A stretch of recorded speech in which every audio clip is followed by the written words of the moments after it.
পুরো টিফিনটা খেয়েছিস তো মা? হ্যাঁ বাবা, সবটা। গুড। এই নামাও আমার মেয়েকে, নামাও। এটা কি ধরনের ব্যবহার পায়েল? ও কি শুধু তোমার একার মেয়ে? ওর উপরে আমার কোনো অধিকার নেই? তোমাকে আমি কতবার বলেছি যে তুমি আমার মেয়েকে একদম ছোবে না?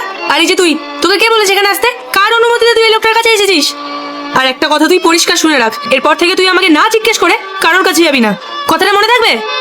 বৌমা, মুখ সামলে কথা বলো। এই মেয়ের উপর তোমার যতটা অধিকার আছে, আমার ছেলেরও ততটাই অধিকার আছে। আর ভুলে যেও না, ও আমার নাতনি। দেখুন মা, আমি আপনাকে একটা কথা ক্লিয়ার করে দিচ্ছি, খুব শীঘ্রই আপনার এই ছেলের সাথে আমার ডিভোর্স হয়ে যাবে। আর ডিভোর্সের পর এই লোকটার সাথে আমার মেয়ের আর কোনো সম্পর্ক থাকবে না। শোনো পায়েল, এখনো আমাদের ডিভোর্স হয়নি। আর যখন আমাদের ডিভোর্স হবে না, তখন তুমি এই রকমের বড় বড় কথা বলিও। আর বাচ্চার দায়িত্ব কে পাবে সেটা আদালতই ঠিক করবে, তুমি নয়। আর শুনে রাখো, যতদিন না কোর্টের রায় আসছে ততদিন আমার মেয়ের সঙ্গে দেখা করা কেউ আটকাতে পারবে না। এখনো আমি উদারতা দেখাচ্ছি বলেই মেয়ে আমার তোমার কাছে আছে। আর যেদিন রায় আসবে না, সেদিন দেখবে ঠিকই আমি ওকে আমার কাছে নিয়ে এসেছি। তোমার মতো একজন জেদি আর স্বার্থপর মেয়ের কাছে আমার মেয়ের জীবনটা আমি শেষ হতে দেব না। তোমার নিজের প্রতি আত্মবিশ্বাস তো দেখছি অনেক। তাহলে জেনে রাখো, কোর্ট বাচ্চার দায়িত্ব মাকেই দেবে। আমি একাই আমার মেয়েকে মানুষ করতে পারি, তার জন্য আমার তোমার সাহায্যের কোনো প্রয়োজন নেই।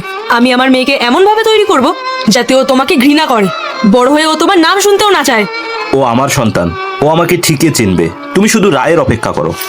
বিচার ব্যবস্থা তোমার টাকায় কেনা নয় যে তুমি যেটা চাবে সেটাই হবে। এরপর কোর্টের রায়ে মেয়েটি তার বাবার কাছে থাকলো নাকি তার মায়ের কাছে থাকলো, সেটা দেখার জন্য অবশ্যই চ্যানেলটিকে সাবস্ক্রাইব করে পার্ট 2 লিখে কমেন্ট করুন।